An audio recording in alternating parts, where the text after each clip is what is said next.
ವಾಯುಭಾರ ಕುಸಿತದ ಪರಿಣಾಮವಾಗಿ ದಕ್ಷಿಣ ಕನ್ನಡ ಜಿಲ್ಲೆಯ ಕಡಬ ತಾಲೂಕಿನಾದ್ಯಂತ ಮಂಗಳವಾರ ಸಂಜೆ ಭಾರೀ ಅಕಾಲಿಕ ಮಳೆ ಸುರಿದಿದೆ.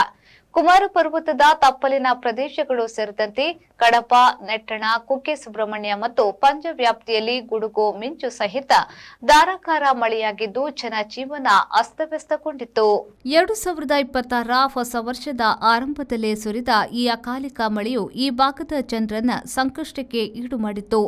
ಸುಮಾರು 1 ಗಂಟೆಗೂ ಅಧಿಕ ಕಾಲ ಸುರಿದ ಮಳೆಯಿಂದಾಗಿ ರಸ್ತೆಗಳೆಲ್ಲ ಜಲಾವೃತಗೊಂಡಿದ್ದು, ಸಂಜೆ ವೇಳೆ ದಿಢೀರನೆ ಅಬ್ಬರಿಸಿದ ಮಳೆರಾಯನಿಂದ ಕಚೇರಿಯಿಂದ ಮನೆಗೆ ಮರಳುವವರು ಹಾಗೂ ವಾಹನ ಸವಾರರು ತೀವ್ರ ತೊಂದರೆ ಅನುಭವಿಸಿದ್ರು. ದಕ್ಷಿಣ ಭಾರತದ ಪ್ರಸಿದ್ಧ ಪುಣ್ಯಕ್ಷೇತ್ರ ಕುಕ್ಕೆ ಸುಬ್ರಹ್ಮಣ್ಯಕ್ಕೆ ಆಗಮಿಸಿದ ಸಾವಿರಾರು ಭಕ್ತರು ಮಳೆಗೆ ಸಿಲುಕಿ ಹೈರಾಣಾದ್ರು. ಸುಬ್ರಹ್ಮಣ್ಯ ರೋಡ್ ರೈಲ್ವೆ ನಿಲ್ದಾಣಕ್ಕೆ ಬಂದಿಳಿದ ಪ್ರಯಾಣಿಕರು ಹಾಗೂ ದೇವಳದತ್ತ ತೆರಳುತ್ತಿದ್ದ ಭಕ್ತಾದಿಗಳು ಸೂಕ್ತ ಆಸರೆಯಿಲ್ಲದೆ ಪರದಾಡುವಂತಾಯಿತು. ರಸ್ತೆಗಳಲ್ಲಿ ಅಪಾರ ಪ್ರಮಾಣದ ನೀರು ಹರಿದಿದ್ದರಿಂದ ವಾಹನ ಸಂಚಾರಕ್ಕೂ ಅಡಚಣೆ ಉಂಟಾಯಿತು. ಮಕರ ಸಂಕ್ರಾಂತಿ ಹಬ್ಬವಿರುವುದರಿಂದ ಮಂಗಳವಾರ ಮಾರುಕಟ್ಟೆಯಲ್ಲಿ ಹಬ್ಬದ ಖರೀದಿ ಜೋರಾಗಿತ್ತು. ಆದರೆ ಸಂಜೆ ಸುರಿದ ಧಾರಾಕಾರ ಮಳೆಯು ವ್ಯಾಪಾರಸ್ಥರ ಮತ್ತು ಗ್ರಾಹಕರ ಉತ್ಸಾಹಕ್ಕೆ ತಣ್ಣೀರೆರಚಿತ್ತು. ಹೂವು, ಹಣ್ಣು ಹಾಗೂ ತರಕಾರಿ ಮಾರುಕಟ್ಟೆಗೆ ಆಗಮಿಸಿದ ಜನರು ಮಳೆಯಿಂದ ರಕ್ಷಿಸಿಕೊಳ್ಳಲು ಅಂಗಡಿ ಮುಂಗಟ್ಟುಗಳ ಆಸರೆ ಪಡೆಯಬೇಕಾಯಿತು.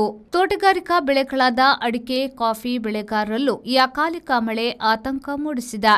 ಒಟ್ಟಾರೆಯಾಗಿ ಚಳಿಗಾಲದ ಸಮಯದಲ್ಲಿ ಸುರಿದ ಈ ಮಳೆ ಕಡಬ ಮತ್ತು ಸುಬ್ರಹ್ಮಣ್ಯ ಭಾಗದ ಜನರಿಗೆ ಕಿರಿಕಿರಿ ಉಂಟು ಮಾಡಿದಂತೂ ಸುಳ್ಳಲ್ಲ.